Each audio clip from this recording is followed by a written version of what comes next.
I was sitting at the back of the classroom, but I wasn't paying attention to what the teacher was actually saying, because my mind was obsessed with what other people and my classmates are going to think of me and my looks. I was always the weird, obese, shy, introverted kid that had no friends. But in fact, I did have one single friend, and that was a disabled child in elementary school. And he was only my friend because he was the only one that wanted to spend time with me because I was so weird and awkward. I saw everyone else going out on parties and having fun on the weekends, but I never got invited. And I know exactly what it feels like to feel alone, socially anxious, awkward, not feeling like you're fitting in. And this video is for you. And no one taught me how to make friends. I never had a real role model. My parents didn't teach me how to make friends, right? You go to school and you kind of need to fit in, you put on a mask and you pretend to be someone else because you want to fit in and be one of the popular kids, one of the cool kids. So you buy the branded Nike shoes, you wear the Adidas jumper, but it's not really you. You want to go to speak to people, you want to, get a girlfriend and make a couple of friends and have nice experiences, but you're just missing out because you just can't connect to other people. When you do try to speak to someone, you feel out of place. You can kind of feel like that something is off. And you're not present in the moment because all you're thinking about is, what are they going to think of me? Am I speaking right? Am I wearing the right things? What if they don't like me? What if I get judged? And therefore, you just stay inside and do nothing. And when I was 10 years old, I moved to a different school, out of elementary school. And I thought my life was going to change. I'm finally able to make friends. I don't have to be the weird.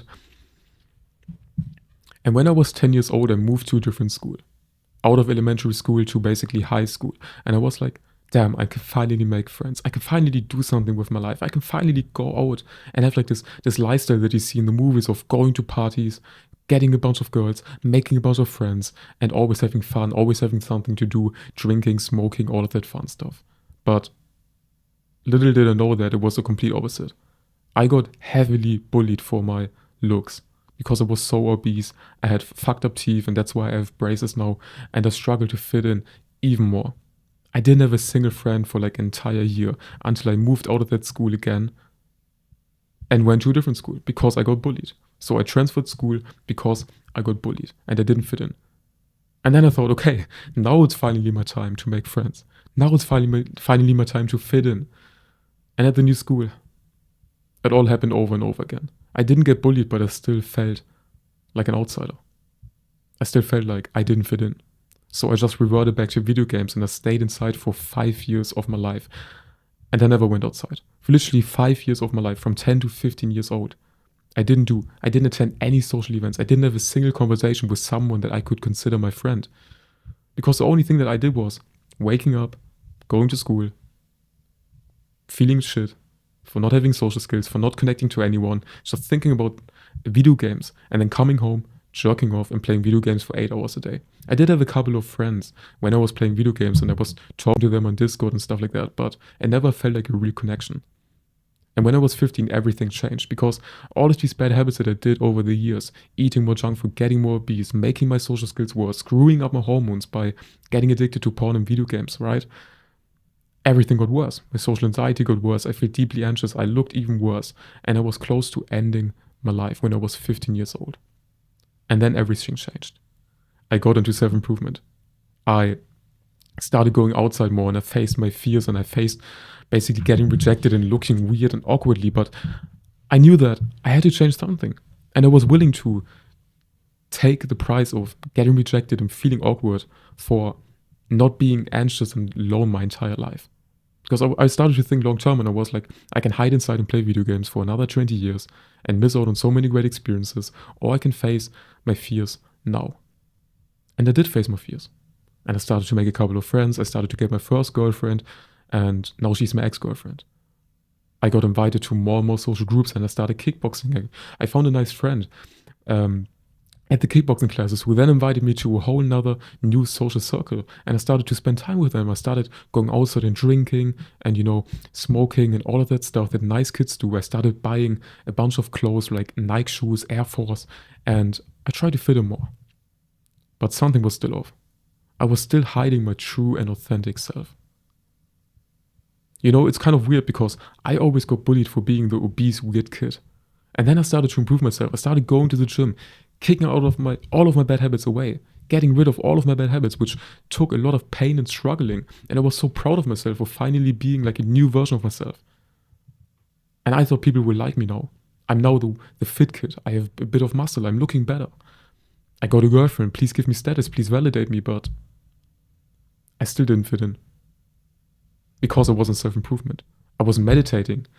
I am still meditating. I have a business. I'm recording videos. And slowly I realized that I was still the odd one out. My entire life. I improved my life and I'm still feeling alone. I still have 0 friends right now. Because I'm on the self-improvement path. And everyone else is different to me. When I'm at school, I kind of pretend like I'm fitting in. Everyone is speaking about like the party that they went to on the weekend and speaking about the latest video games or like a girl at our school.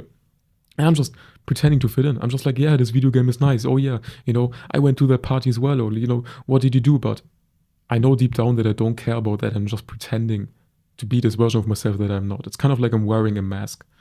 Like everyone will make fun of me if I tell them that I'm meditating, that I'm recording a video like this, that I'm trying to help anxious young men overcome their anxiety. I'm still getting rejected. I'm still facing awkwardness. Even though I'm on self-improvement. And this exclusion of not fitting in is because we have different goals, values, and lifestyles to the average person. If you're watching this video, you're probably not normal. You're probably more similar to me than to the people your age and the people around you. You probably have a couple of weird goals, right? You may be struggling with anxiety. You maybe feel out of place. And you feel like there's no one else out there that is just like you. But there are millions of people exactly like you in the same situation. And that's why I just told you the story, because I want you to know that you are not alone.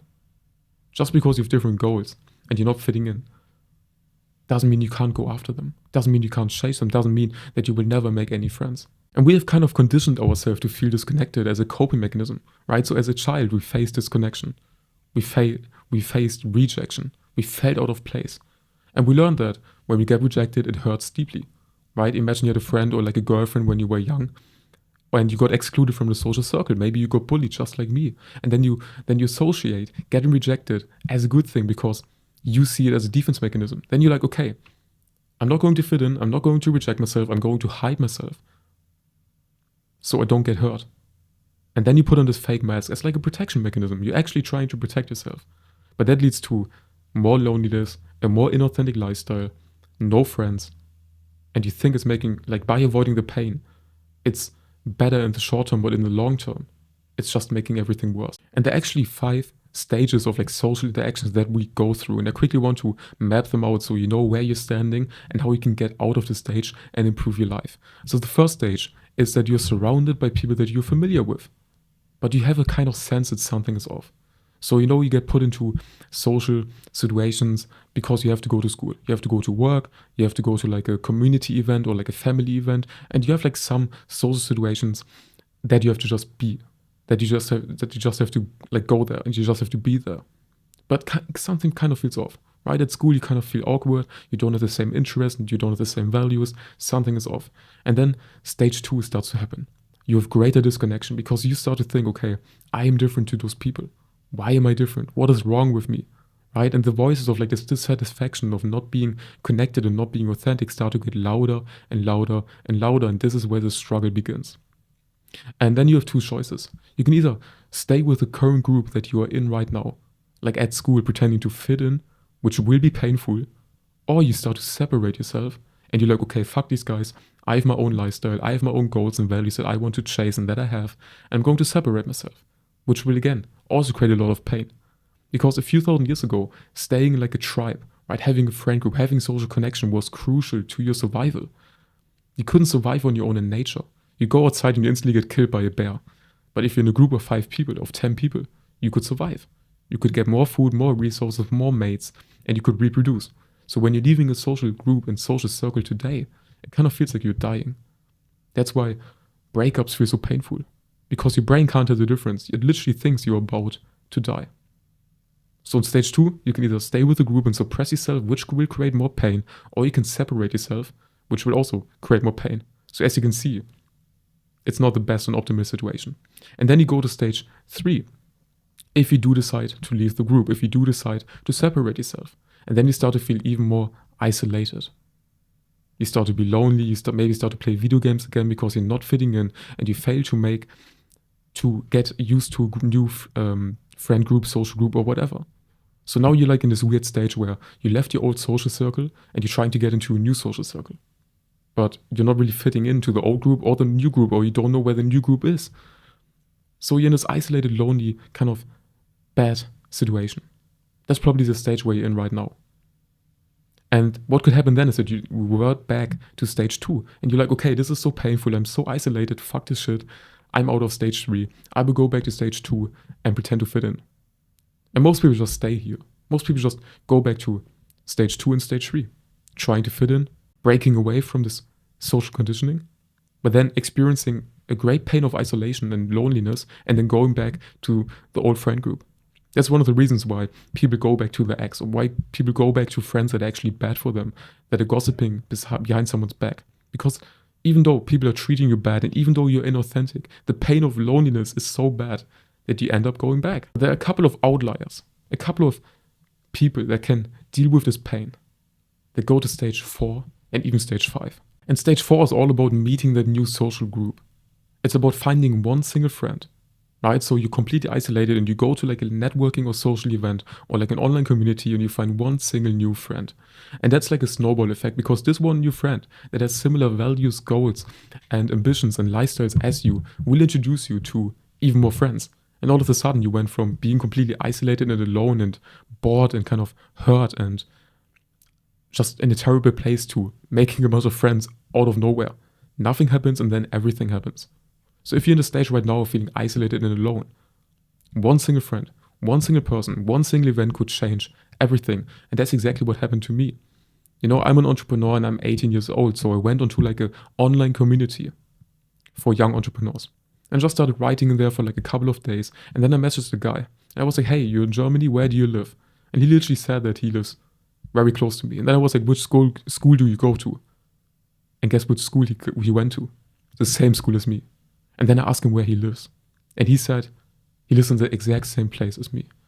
And then I found this guy who lives 10 minutes away from me by bike in a random internet group that has the same values, goals, and ambitions as me. And that was the first time that I made a true friend. He's also wanting to become an entrepreneur. He's also on self-improvement. He's going to the gym. He's not addicted to porn, video games, junk food, doing all of this stupid shit. Just one single friend. And we started talking more and talking more. We went to the city and we started hanging out and we really connected on a deep level, and we could all talk about the same stuff, which completely changed my life. And I started to feel a bit more connected. And he introduced me to 2 more people, also in self-improvement, also wanted to become entrepreneurs just like me. And then the snowball effect started hitting, and I started to hang out with people that are just like me, just because I found one single friend. So your actionable step, if you're in stage 3 right now, or well, let's say you're in stage 2, you don't know whether you want to separate yourself from the social group that you're in right now, which is reasonable because you don't want to feel lonely, or you decide to break off and start to feel lonely, is to make the decision.